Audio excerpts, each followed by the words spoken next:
ప్రజలందరూ సంతోషంగా సుభిక్షంగా ఉన్నారని చెబితే గుర్తొచ్చేది రామరాజ్యం.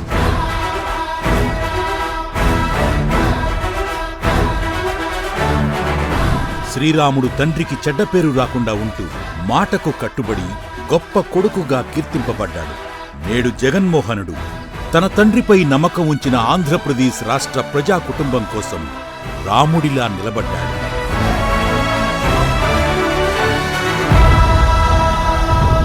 దైవిక శక్తులతో దుష్ట సంహారం చేసిన చారిత్రక పురుషుడు శ్రీరాముడైతే, ప్రజలను నమ్మించి మోసం చేసిన నాటి దుష్టపాలనను పాదయాత్రతో అంతం చేసిన ప్రజానాయకుడు జగన్మోహనుడు.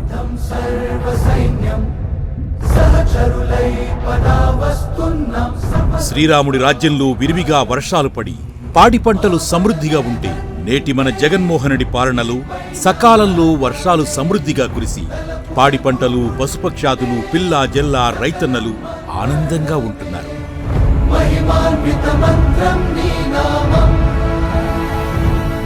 రాజకీయాల్లో 40 ఏళ్ల అనుభవం, 14 ఏళ్ల ముఖ్యమంత్రిగా పనిచేశానని ఊదరగొట్టుకునే చంద్రబాబుకి నోటికేదొస్తే అది మాట్లాడటం, చిన్నవాళ్లను చులకనగా మాట్లాడటం చంద్రబాబు సొంతం. చరిత్రలో చంద్రబాబులా విర్రవీగిన అనేక మంది అహంకారులు కాలగర్భంలో కలిసిపోయిన సందర్భాలు లెక్కలేనన్ని ఉన్నాయి. ఎన్ని కుట్రలు కుతంత్రాలు చేసినా చెక్కు చెదరని సహనశీలత, పేద కుటుంబాలను ఆర్థికంగా పైకి తీసుకురావాలన్న రాజన్న ఆశయాలను సాధించేలా నాటి రాముడి పాలనను తలపించి నేడు జగన్మోహనుడి పరిపాలన.